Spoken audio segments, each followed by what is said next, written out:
Amis de la physique, bonjour. Un autre exercice qui va consister à montrer l'utilité d'un tableau d'avancement pour justement prédire l'état final d'une réaction chimique. Avec un exemple simple, c'est le premier d'une série. Alors ici, on me dit, voilà, on verse dans une solution de nitrate d'argent qui contient des ions Ag+, et des ions nitrate, NO3-, dont on connaît la concentration. On ajoute en fait de la poudre de cuivre, dont on connaît la masse. On me dit la solution au départ était incolore. Les ions donc argent et nitrate sont incolores et la solution devient bleue. Il se forme un dépôt d'argent. Donc en fait, on en déduit qu'il y a bien une réaction chimique. On me précise que les ions nitrates n'interviennent pas dans la réaction. Et on me demande tout un tas de questions, écrire l'équation, etc. pour finalement atteindre à la question E, l'état final, déterminer les concentrations molaires des ions et la masse du ou des solides présents. En fait, on aurait pu poser que la question E. Alors voilà, commençons. Écrire l'équation chimique, modélisant la réaction. Alors en fait, qu'est-ce qu'on a? On me dit que les ions nitrates ne réagissent pas, donc j'ai donc Ag+, et la poudre de cuivre, c'est-à-dire des atomes, Ag+, plus Cu, donne un dépôt d'argent, donc Ag, plus la solution devient bleue. Les atomes de cuivre, il faut bien qu'ils se transforment en quelque chose puisqu'il y a une réaction et la solution devient bleue, c'est caractéristique des ions Cu de plus. Donc voilà ce que j'ai. Alors je vais juste préciser que Ag+, il est sous sa forme aqueux, le cuivre solide, Ag c'est solide et les ions cuivre Cu de plus sont sous sa forme solvatée aqueuse. On me demande ensuite de décrire l'état initial du système en quantité de matière. Bien sûr, première étape, c'est faire ça pour pouvoir ensuite faire le tableau d'avancement. Alors, ça veut dire quoi? Quels sont les nombres de moles de toutes les particules présentes au départ? En l'occurrence ici, Ag+, et Cu. Ce sont les réactions, les éléments, les réactifs qui sont au départ. Alors, pour Ag+, le nombre de moles de Ag+, s'écrit la concentration en Ag+, fois le volume de la solution. Alors, 0,15, c'est la concentration en Ag+, elle m'est donnée, elle est ici.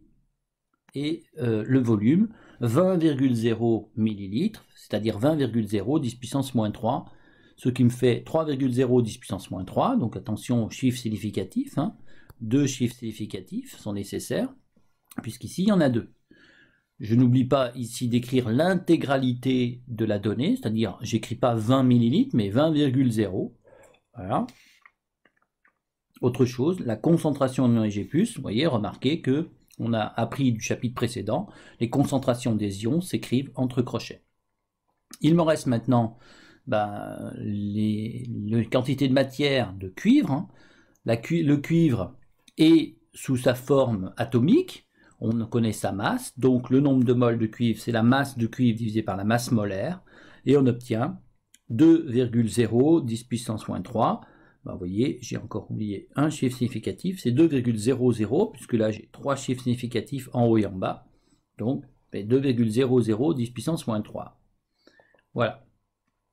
Le tableau d'avancement, où j'écris donc les 3 lignes qui correspondent à l'état initial, l'état quelconque intermédiaire et l'état final, où l'avancement à l'état initial, il est de 0, la réaction n'a pas démarré.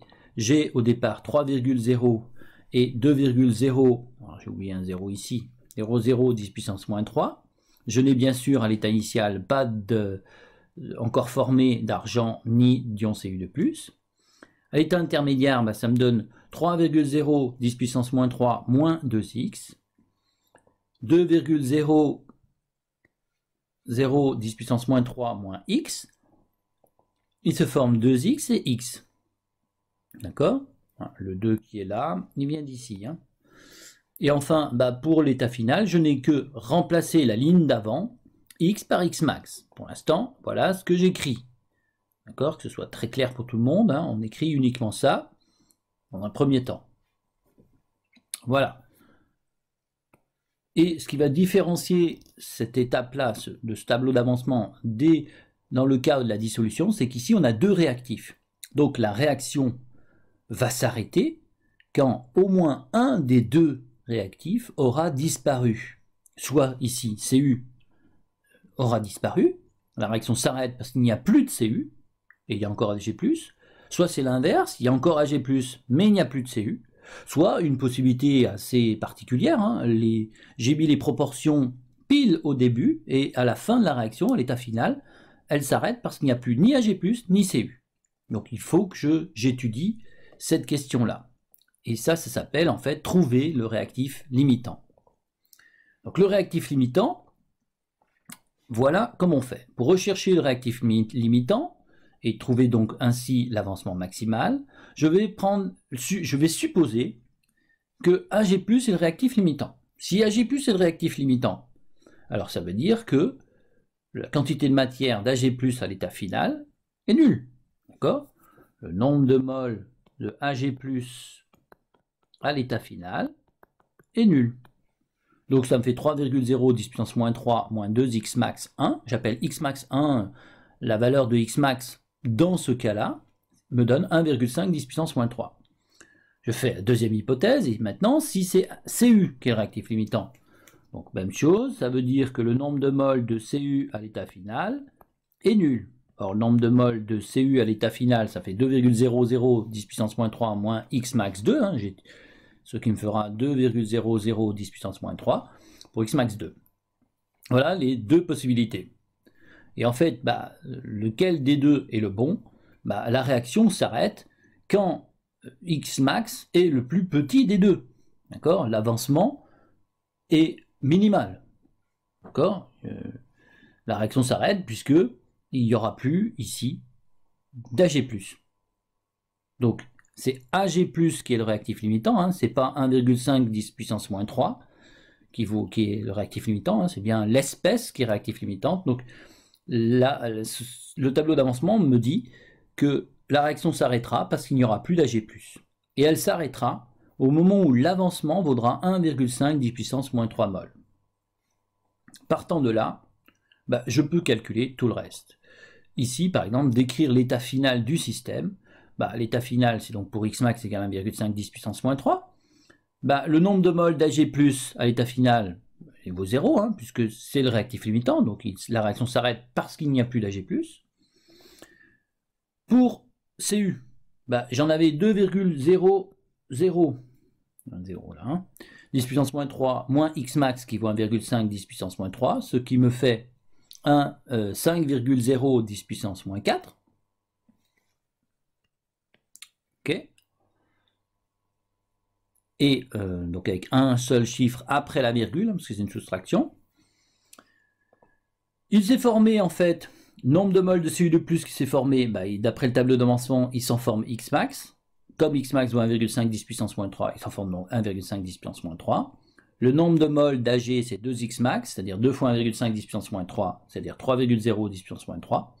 Voilà. Déterminer les concentrations molaires de tous les ions. Et les masses, bien sûr, des solides présents. La masse du cuivre, comme il me reste 5-10-4 mol de cuivre que j'avais au départ, je multiplie par la masse molaire, il me reste en fait 3,2 10 puissance moins 2 grammes de la totalité que j'avais au départ. Dans la solution, il s'est formé des ions Cu2+, et des ions NO3-. Les ions NO3-, ils me disent qu'ils n'ont pas réagi. Donc le volume, pour lui, n'a pas été modifié non plus. Hein. Le volume de la solution n'a pas été modifié, et les ions NO3- n'ont pas réagi. Donc la concentration de NO3- est la même que celle de départ, puisque ils n'ont pas réagi et le volume n'a pas changé. Pour les ions Cu2+, sa concentration en ions Cu2+, c'est le nombre de moles de ions Cu2+, qui a été formé, divisé par le volume total de la solution. On vient de voir à la question précédente que le nombre de moles de Cu2+ est égal à 1,5 10 puissance moins 3 mol, divisé par le volume de la solution. Attention à bien mettre ce volume en litres. Hein. Et donc, j'ai oublié d'ailleurs, c'est ça, 7,5 10 puissance moins 2 mol par litre. D'accord? Faites attention, pas des mols, hein, des mols par litre. On peut remarquer donc en fait que le nombre de moles de Cu2+ égale à 7,5 10 puissance moins 2, c'est la moitié de NO3- qui vaut 1,5 10 puissance moins 2. Et ce n'est pas une surprise, hein, parce que Cu2+ amène 2 charges plus, alors que NO3- n'amène une seule charge plus, une charge moins, pardon. Donc il me faudra 2 fois plus d'NO3- que de Cu2+ pour que la solution soit neutre. Il faut autant de charge moins que de charge plus. D'accord? Donc ça, c'est tout à fait logique.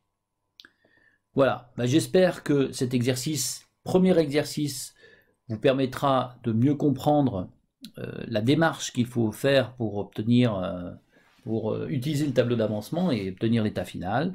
Et si ça vous a plu, n'oubliez pas un petit pouce bleu. Alors retenez bien la partie essentielle, c'est la partie repère du réactif limitant et de calcul de Xmax. Voilà, bon travail, bonne révision, et je vous dis à bientôt. Au revoir.